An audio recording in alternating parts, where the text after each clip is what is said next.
ഇറാനിലെ പ്രധാന രാഷ്ട്രീയ സംഭവ വികാസങ്ങളുമായി ബന്ധപ്പെട്ട പുതിയ റിപ്പോർട്ടുകൾ പുറത്തുവരുന്ന സാഹചര്യമാണ് ഇപ്പോഴുള്ളത്. ഇറാന്റെ പരമോന്നത നേതാവായ മുസ്തഫ ഖമേനിയെ കുറിച്ചാണ് ഈ വാർത്തകൾ. അദ്ദേഹം പൊതുവേദികളിൽ കാണപ്പെടാത്തത് ആരോഗ്യ പ്രശ്നങ്ങളാണെന്ന് ദി ന്യൂയോർക്ക് ടൈംസ് റിപ്പോർട്ട് ചെയ്തിട്ടുണ്ട്. ഈ റിപ്പോർട്ടുകൾ പ്രകാരം അടുത്തിടെ നടന്ന ഒരു അമേരിക്കൻ ആക്രമണത്തിലാണ് മുസ്തഫയ്ക്ക് ഗുരുതരമായി പരിക്കേറ്റതെന്ന് പറയപ്പെടുന്നു. ഇതുമൂലം അദ്ദേഹത്തിന് പുറത്തുവരാൻ കഴിയാത്ത അവസ്ഥയാണെന്നും സൂചനയുണ്ട്.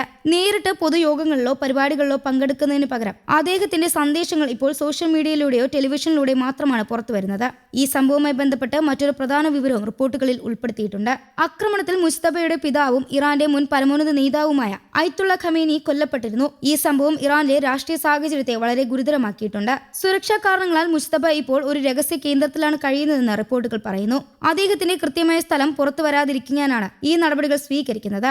അമേരിക്കയോ ഇസ്രായേലോ അദ്ദേഹത്തിന്റെ സ്ഥലം കണ്ടെത്തുമെന്ന ഭയമാണ് ഇതിന് പിന്നിൽ. ഇതുമൂലം അദ്ദേഹത്തെ നേരിട്ട് കാണാൻ പോലും വളരെ കുറച്ച് ആളുകൾക്കേ കഴിയുന്നുള്ളൂ. ഇറാനിലെ പ്രധാന സൈനിക വിഭാഗമായ IRGCയിലെ ഉന്നത ഉദ്യോഗസ്ഥർക്കും പോലും അദ്ദേഹത്തെ നേരിട്ട് കാണാൻ സാധിക്കുന്നില്ല എന്നാണ് റിപ്പോർട്ടുകൾ സൂചിപ്പിക്കുന്നത്. മുസ്തഫയ്ക്ക് ഗുരുതരമായ പരിക്കുകൾ ഉണ്ടായിട്ടുണ്ടെങ്കിലും അദ്ദേഹത്തിന്റെ മാനസികാവസ്ഥ നല്ലതാണെന്ന് ഇറാനിയൻ ഉദ്യോഗസ്ഥർ പറയുന്നു. അദ്ദേഹം ഇപ്പോഴും തീരുമാനങ്ങൾ എടുക്കാനും കാര്യങ്ങൾ നിയന്ത്രിക്കാനും കഴിയുന്നുണ്ടെന്നാണ് അവർ വ്യക്തമാക്കുന്നത്.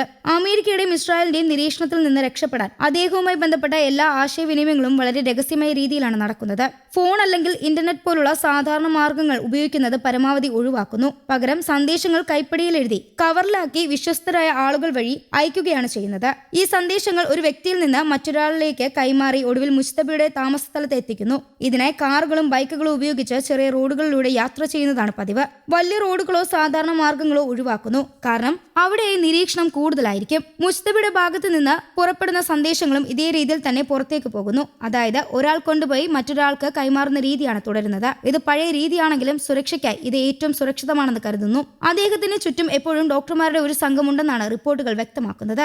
പരിക്കുകളുടെ ഗൗരവം കണക്കിലെടുത്താണ് ഈ മെഡിക്കൽ സഹായം നിൽക്കുന്നതെന്ന് നിരീക്ഷിക്കപ്പെടുന്നു. ഇതിനു പുറമെ ഇറാന്റെ ആരോഗ്യമന്ത്രിയും ചികിത്സാ പ്രവർത്തനങ്ങൾ നിയന്ത്രിക്കുന്നതിൽ പങ്കാളിയാണ്. മികച്ച ചികിത്സ ലഭിക്കുന്നതിൽ ചില ശ്രമങ്ങളും നടത്തപ്പെടുന്നുണ്ട്. അതേസമയം തന്റെ ആരോഗ്യത്തെക്കുറിച്ചുള്ള റിപ്പോർട്ടുകൾ മുസ്തഫ തന്നെ പ്രതികരിച്ചിട്ടുണ്ട്. സോഷ്യൽ മീഡിയ പ്ലാറ്റ്ഫോമായ എക്സ് വഴിയാണ് അദ്ദേഹം തന്റെ നിലപാട് വ്യക്തമാക്കിയത്. അദ്ദേഹം പറഞ്ഞത് ഈ റിപ്പോർട്ടുകൾ ശരിയല്ല എന്നാണ്. രാജ്യത്തിന്റെ ഐക്യത്തെയും സുരക്ഷയും തകർക്കാനുള്ള ശ്രമത്തിന്റെ ഭാഗമാണ് ഇത്തരം വാർത്തകൾ പ്രചരിപ്പിക്കുന്നതെന്ന് അദ്ദേഹം ആരോപിച്ചു. വിദേശ ശക്തികൾ ഇറാനെ ദുർബലപ്പെടുത്താൻ ശ്രമിക്കുന്നതിന്റെ ഭാഗമായാണ് ഇത്തരം വാർത്തകൾ പുറത്തുവരുന്നതെന്നും മുസ്തഫ പറഞ്ഞു. ജനങ്ങൾ ഇത്തരം വിവരങ്ങൾ വിശ്വസിക്കരുതെന്നും അദ്ദേഹം ആവശ്യപ്പെട്ടു.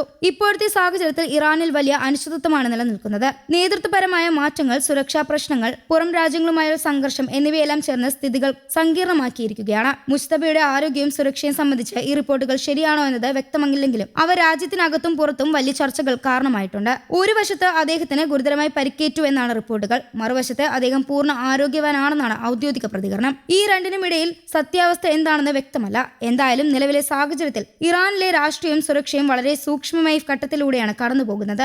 അടുത്ത ദിവസങ്ങളിൽ സംഭവിക്കുന്ന കാര്യങ്ങൾ വളരെ നിർണായകമായിരിക്കും. ഈ സാഹചര്യത്തിൽ ലോകരാജ്യങ്ങളും ഇറാനിലെ സംഭവ വികാസങ്ങളെ ശ്രദ്ധാപൂർവ്വം നിരീക്ഷിച്ചുകൊണ്ടിരിക്കുകയാണ്. കാരണം ഇത് അന്താരാഷ്ട്ര രാഷ്ട്രീയത്തെയും സുരക്ഷാ സാഹചര്യത്തെയും സ്വാധീനിക്കാൻ സാധ്യതയുണ്ട്. ഇത്തരം റിപ്പോർട്ടുകൾ വരുമ്പോൾ അവയുടെ സത്യാവസ്ഥ പരിശോധിക്കുന്നത് വളരെ പ്രധാനമാണ്. ഔദ്യോഗിക വിവരങ്ങളും സ്വതന്ത്ര റിപ്പോർട്ടുകളും ഒരുപോലെ വിലയിരുത്തി മാത്രമേ വ്യക്തമായ ഒരു ചിത്രം ലഭിക്കൂ. News desk Kerala Kaumudi.